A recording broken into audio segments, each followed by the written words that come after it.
શહેરા તાલુકાની આશા વર્કર બહેનોનો ટેકો એપ્લિકેશન સામે બળવો, ફિક્સ પગારની માંગ સાથે કામગીરીનો બહિષ્કાર.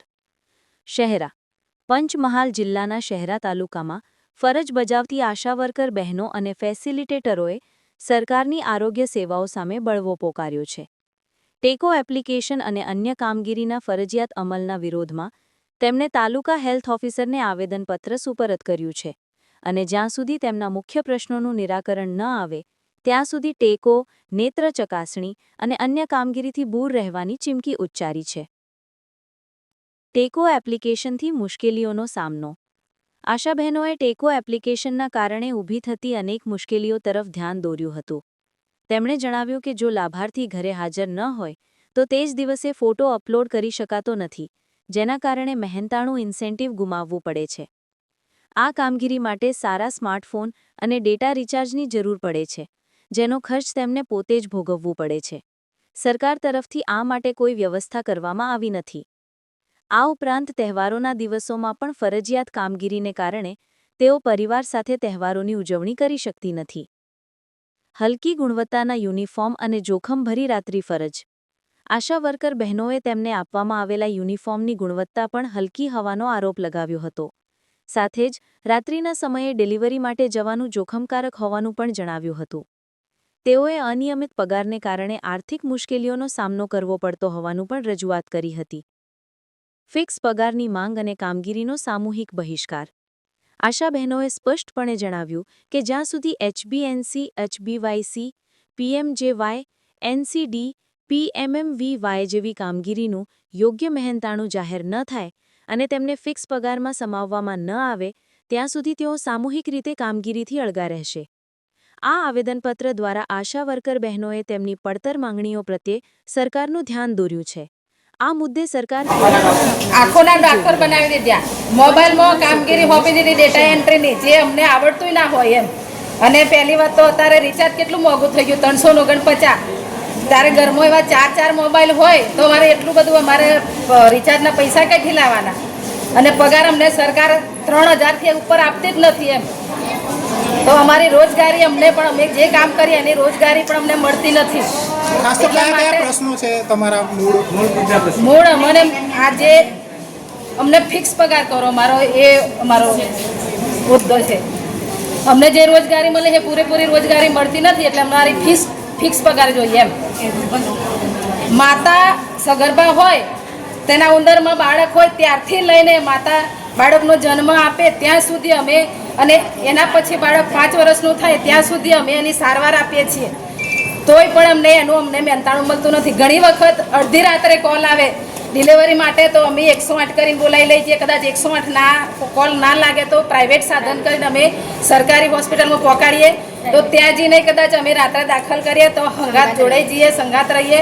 અને પછી કદાચ રાત્રે ના જઈએ, એમને મોકલી દઈએ તો સવારે વહેલા અમે અમારું પોતાનું પેટ્રોલ બારીને હું જાતે જ મારી ગાડી લઈને જઈશું. સવારે એક ચાદર, એક ગોદડું લઈને હું કોટેજ હોસ્પિટલમાં લુણાવાડા ગઈશું. અને પેશન્ટને અત્યારે હાલની લગભગ 15 જ દિવસ થયા છે બાળકને. 2 બાળકો, 2 બચ્ચાનો જન્મ આપ્યો છે. અને એમાંય 100 રૂપિયાનું પેટ્રોલ પૂરીએ, 100 રૂપિયા માતા 2 બાળકોનો જન્મ આપ્યો એટલે ખુશીથી 100 રૂપિયા મેં હાથમાં આપ્યા. આવી કામગીરી અમે કરીએ. એક માતાની પાછળ અમને 250 રૂપિયા કે 300 રૂપિયા મળે, એ અમારું એમની પાછળ જ પૂરું થઈ જતું હોય. અને 42 દિવસની ડિલિવરી પર થયા પછી મુલાકાત કરતા હોય છે, એ અમને પૂરેપૂરો મહેનતાણું નથી મળતું. એટલે અમારું કહેવાનું ભાવાર્થ એવું કે અમને ફિક્સ પગાર કરો એમ.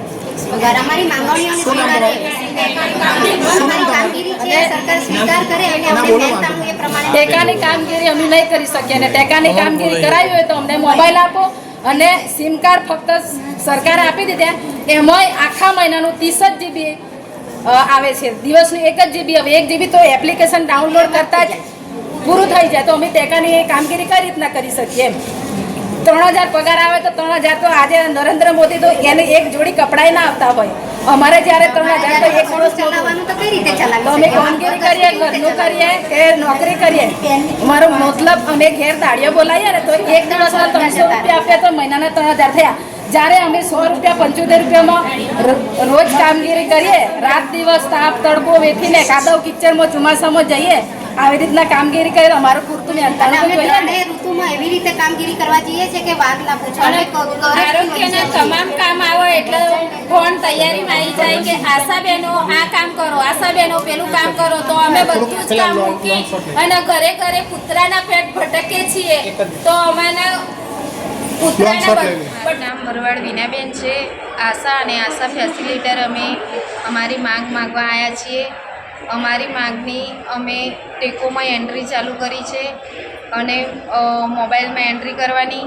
તો અમારે મોબાઈલની માંગ જોઈએ છે અને ટેકોમાં એન્ટ્રી તો અમારે જે ટેકોમાં એન્ટ્રી કરીએ પણ અમારે એ પ્રમાણે રોજગારી પ્રમાણે અમને મહેતાનું ઓછું મળે છે.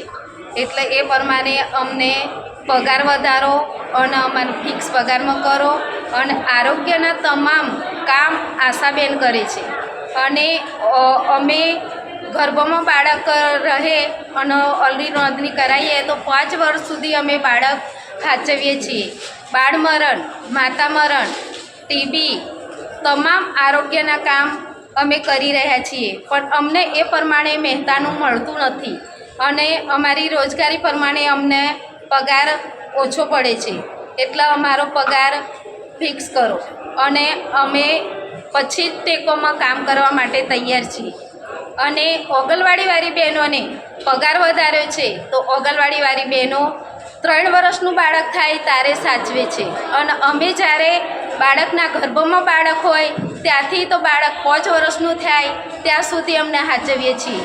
અને બીજું કે ઓગણવાડીવાળી બહેનો ખાલી બેઠા બેઠા 2 બાળક બોલાવીને ટેકોમાં એન્ટ્રી કરે છે અને અમે ઘરે ઘરે જઈ અને બાળકની એન્ટ્રી ઘરે ઘરે જઈ અને માતાને એનસી નોંધણી કરીએ, સગર્ભા ડિલિવરી સાથે જઈએ અને બાળ મરણ અને માતા મરણ અટકાવીએ છીએ. તો અમને એ પ્રમાણે મહેતાણું પગાર મળતો નથી. તો અમારી માંગ એવી છે કે અમને જેટલું કામ આરોગ્યવાળાને આપ્યું છે, આશાબહેનોને આપ્યું છે, એટલું અમને એ પ્રમાણે અમારું મહેતાણું આપો અને અમારી માંગ પૂરી કરો. માંગણી ના સ્વીકારે તો શું કરશો તમે? જોરી અમારી માંગ ના સ્વીકારે તો અમે જોરી અમારો નિર્ણય ના આવે ત્યાં સુધી અમે હડતાલ પર રહેવા તૈયાર છીએ. ભરવાડ વિનાબેન.